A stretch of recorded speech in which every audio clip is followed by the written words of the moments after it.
नमस्कार साथियों अपर मुख्य सचिव बेसिक पार्थ सारथी सेन शर्मा जी द्वारा बकायदा साथियों एक आदेश जारी कर दिया गया है और एक टाइमलाइन दे दी गई है तमाम शिक्षकों को, तमाम उनके स्कूलों को, तमाम जिलाधिकारियों से कह दिया गया है कि हाईकोर्ट के आदेशानुसार सारा का सारा जो काम है वो टाइम टू टाइम करें। इसमें बिल्कुल डिले नहीं होना चाहिए क्योंकि 22 मई 2026 को हाईकोर्ट जी द्वारा माननीय जज जी द्वारा सुनवाई होगी। अब साथियों इस बीच सरकार को, जी हाँ, तमाम अधिकारियों को सारा कुछ करना है, सारा सामंजस्य बैठाना है। साथियों आज मैं आपको बात करने जा रहा हूँ समायोजन 3.0 के बारे में, जो कि रिटर्न हो गया, वापस हो गया है। और इसकी लिस्ट कैसे बनेगी? यहाँ साथियों सबसे बड़ी बात है कि टीचर्स की सरप्लस लिस्ट कैसे बनेगी, ये आपको जानना बहुत जरूरी है। और आपसे रिक्वेस्ट करना चाहूंगा यार साथियों, सबसे पहले यार आप वीडियो को पूरा जरूर देखें। आप लोग जल्दबाजी करते हो, निकाल देते हो भाई, 2 मिनट 5 मिनट आप सुन नहीं सकते तो भाई बाद में जब प्रॉब्लम होगी ना, फिर बाद में पछताओगे, फिर वीडियो ढूंढते फिरोगे, अरे यार वीडियो देख लें। तो यहाँ पर मैं आपको तरीका बताऊंगा किस तरीके से आप बच सकते हो, ये भी मैं आपको बताऊंगा। इसलिए साथियों आप इस वीडियो को पूरा देखिएगा। और काफी लोग मुझे कमेंट करके पूछते हैं, सर क्या छात्र संख्या रहेगी, क्या सीनियर का होगा, जूनियर का होगा, सारी चीज साथियों मैं आपको बताऊंगा। देखिएगा सबसे जो प्रश्न है मैं आपको बता दूं जो मेरे पास आ रहे हैं, और सभी का मैं जवाब दूंगा साथियों, मैं वीडियो में देता भी हूं। इसलिए तब भी लोग कमेंट करते हैं साथियों, तो मैं पर्सनली जवाब नहीं दे सकता हूं हर किसी का। इसलिए आप वीडियो पूरा देखिएगा, सारी जानकारी आपको हो जाएगी। और अगर आपका कोई प्रश्न है जो मैंने वीडियो बनाया उसमें अगर नहीं है, मैंने ऐसी कोई बात नहीं की, तो मैं उसका जवाब दूंगा, जरूर दूंगा। लेकिन पहला वीडियो देखिएगा पूरा। देखिएगा सबसे बड़ी बात है कि हेड का समायोजन होगा या नहीं होगा समायोजन 3.0 में, ये लोगों के प्रश्न है। दूसरा प्रश्न है कि सीनियर का होगा सर या जूनियर का होगा, ये सबसे बड़ा प्रश्न है और जो मैं कई बार बता भी चुका हूं। और सबसे बड़ी बात है सर, ये जो नियुक्ति मानी जाएगी कौन सीनियर माना जाएगा, कि जो मौलिक नियुक्ति है उसको माना जाएगा या जिले में आया है उसको माना जाएगा।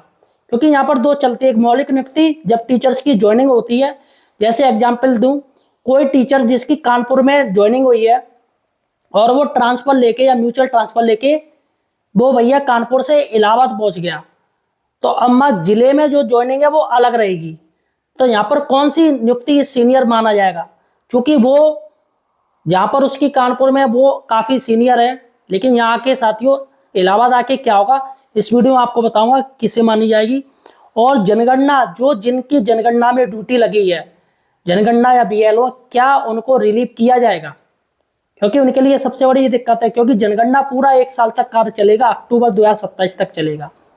अब काफी लोगों का मानना है कि जनगणना जो कार्य है उसमें सरकार उनको रिलीव नहीं करेगी, लेकिन साथियों वो लोग भ्रम में जी रहे हैं। मैं आपको बताऊंगा कि इनको रिलीव किया जाएगा या नहीं किया जाएगा अगर इनका नाम आता है सरप्लस में तो।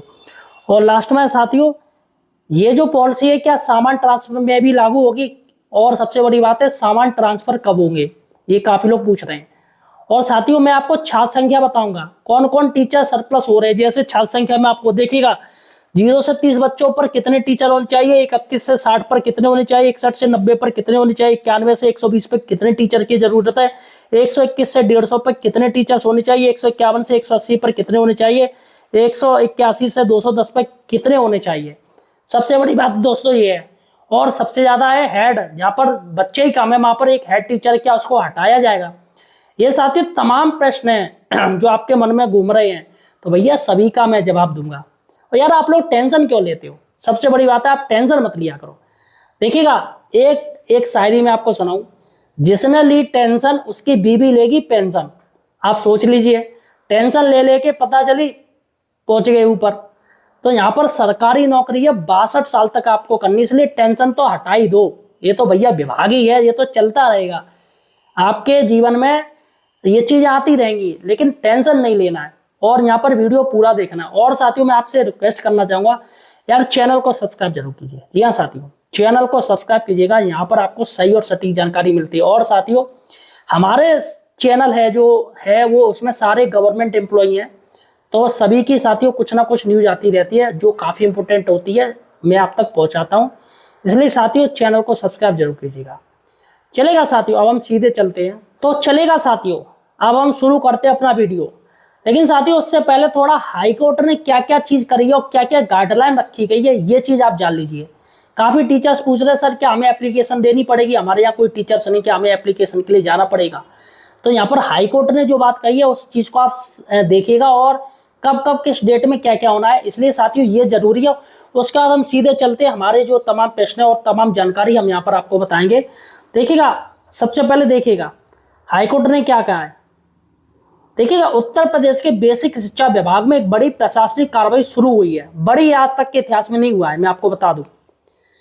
इलाहाबाद उच्च न्यायालय ने विशेष अपील संख्या 398/2026 सौरभ कुमार सिंह व 6 नाम बनाम उत्तर प्रदेश राज्य एवं अन्य में दिनांक 22 अप्रैल 2026 को एक ऐतिहासिक आदेश पारित किया है, जिसमें यह सुनिश्चित करने का निर्देश दिया गया कि प्रदेश के प्रत्येक सरकारी स्कूल, प्राथमिक स्कूल, उच्च प्राथमिक विद्यालयों में न्यूनतम 2 शिक्षक आवश्यक तैनात हो। तो यहाँ पर साथियों देखिएगा उन्होंने कहा है कि ये जो भारतीय संविधान के अनुच्छेद 21A और शिक्षा का अधिकार आईटी अधिनियम 2009 की धारा 25 के अंतर्गत आता है, जो हर बच्चे को मुफ्त और अनिवार्य शिक्षा की गारंटी देता है।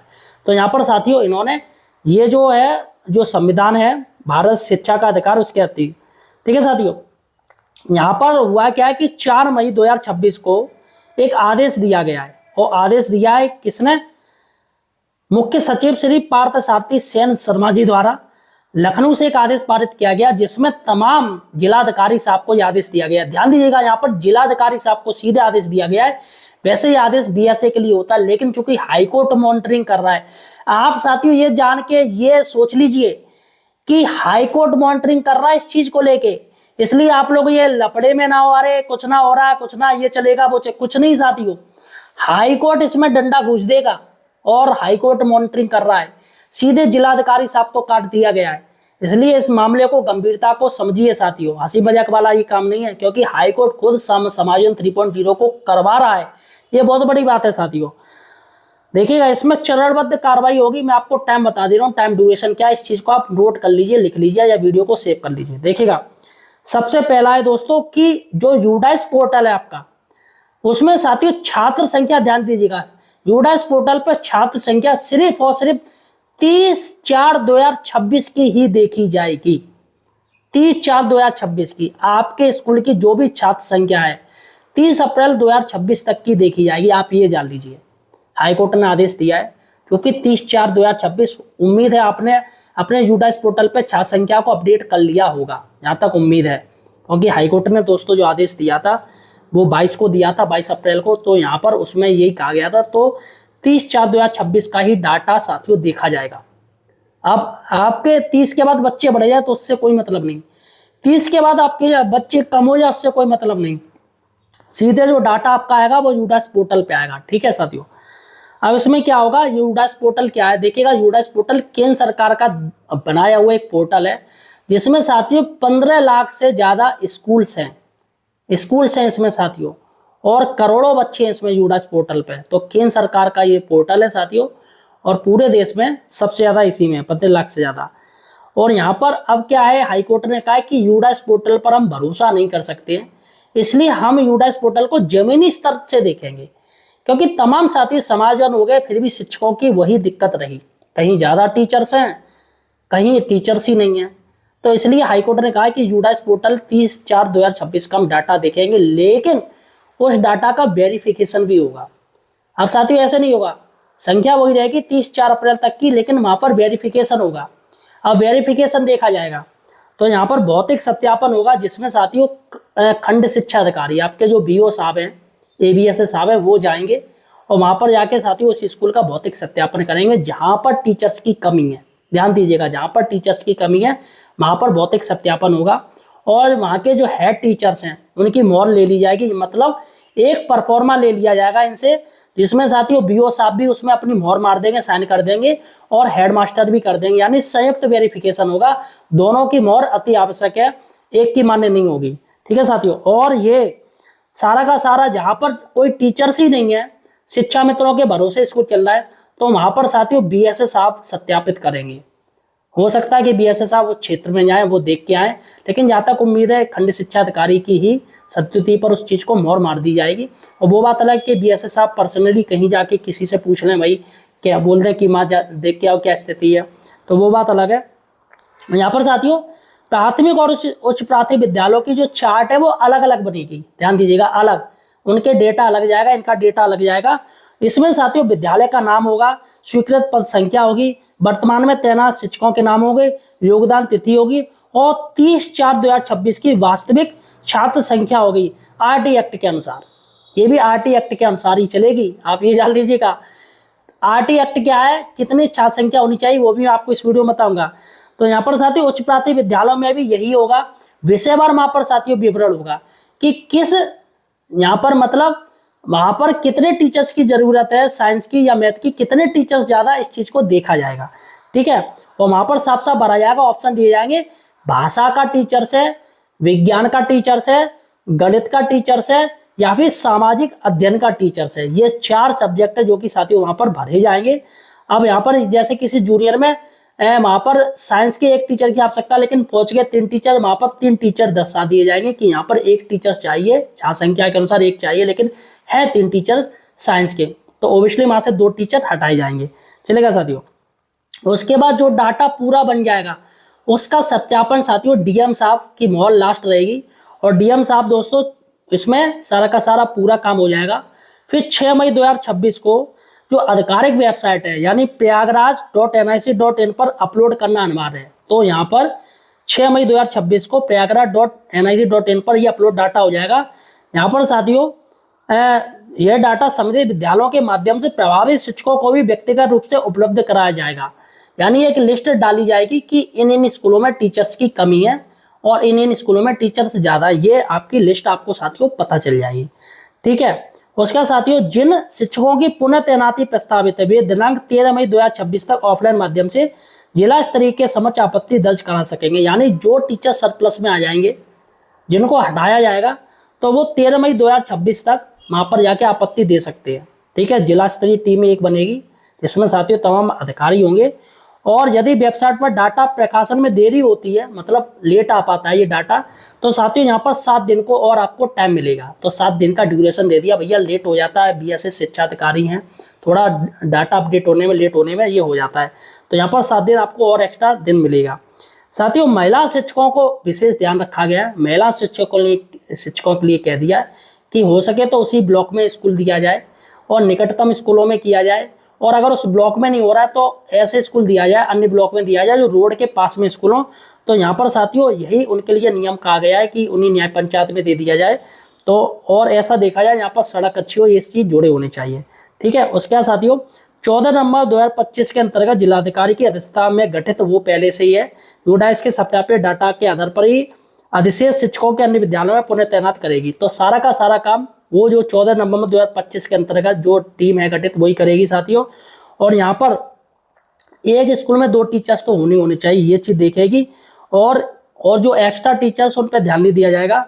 अब सबसे बड़ी बात है कि इस पूरे प्रकरण में जो 22 मई को फिर से अगली सुनवाई होगी, और अगली सुनवाई तक साथियों ये सारा इनको काम करना है, और 20 मई 2026 तक यहाँ पर मेल ID दी है upefaspo@gmail.com अनिवार्य रूप से भेज दें।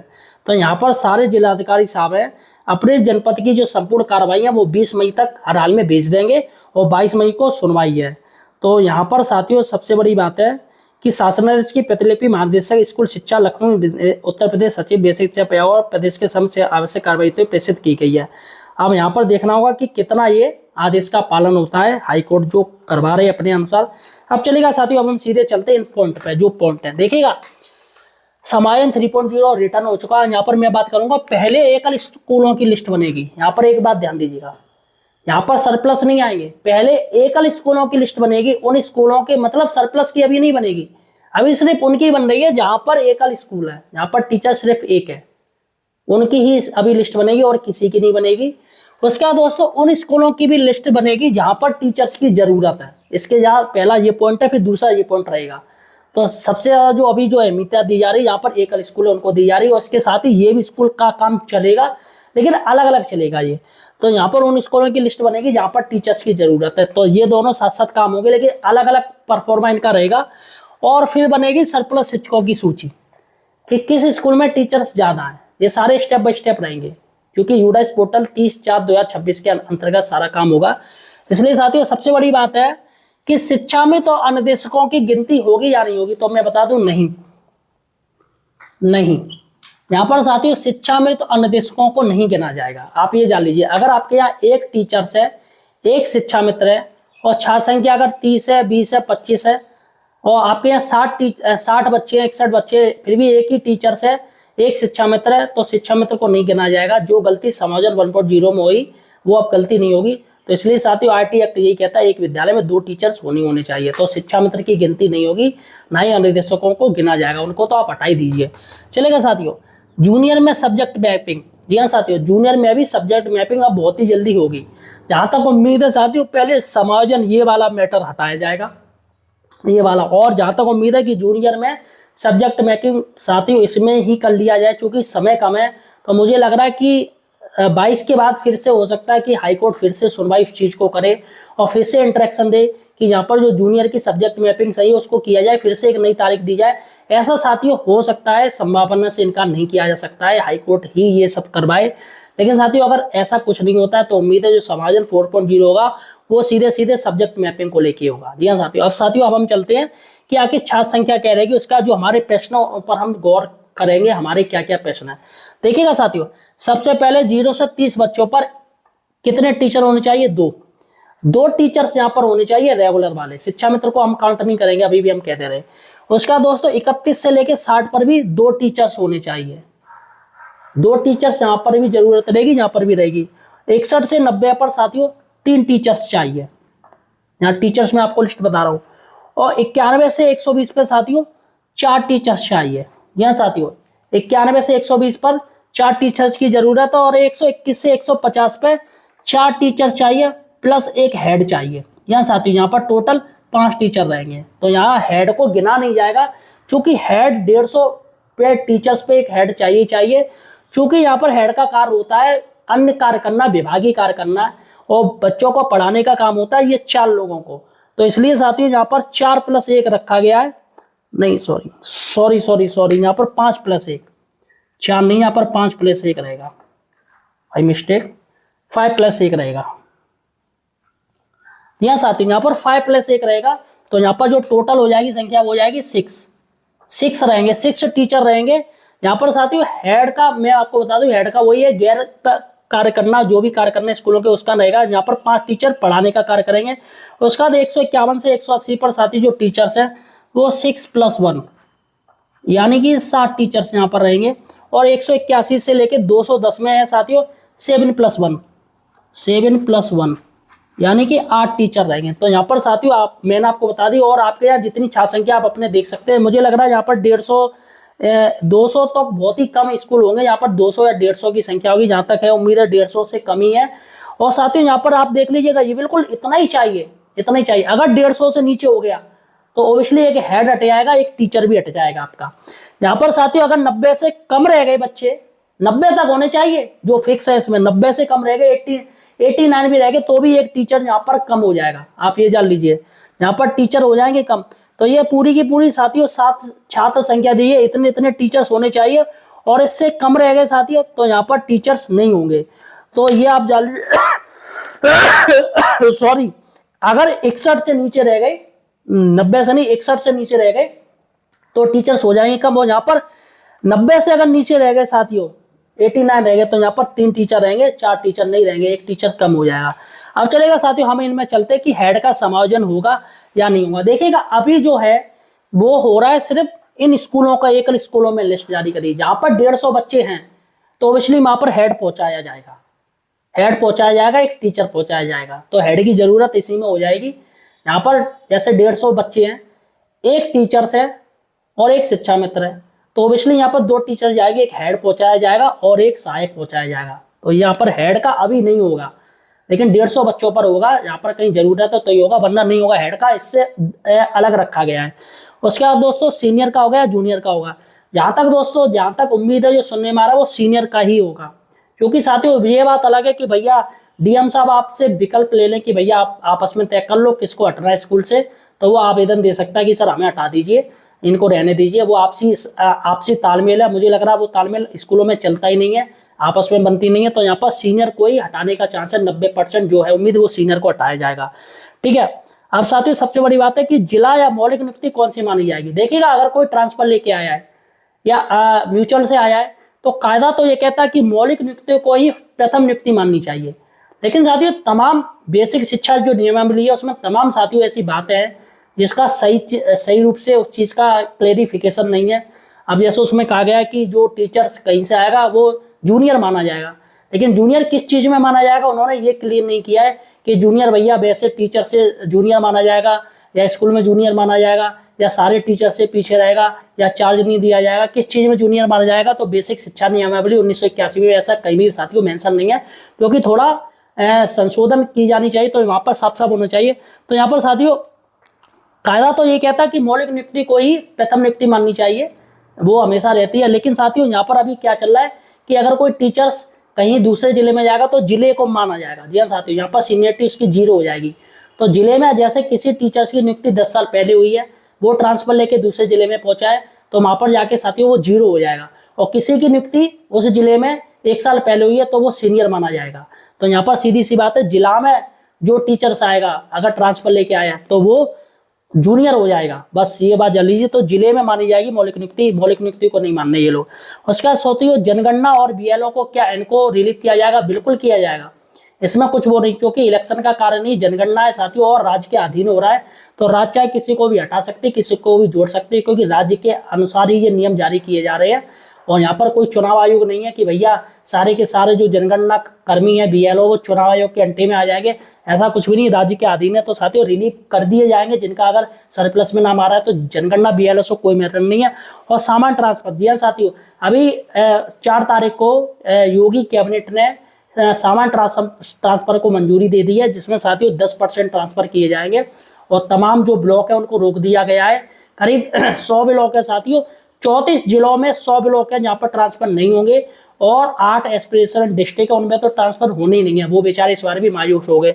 तो साथियों सामान ट्रांसफर होंगे और ये समायोजन 3.0 वाला ये अलग मैटर चल रहा है और सामान ट्रांसफर वाला ये अलग मैटर चलेगा। आप ये जान लीजिए, दोनों साथ साथ नहीं चलेंगे।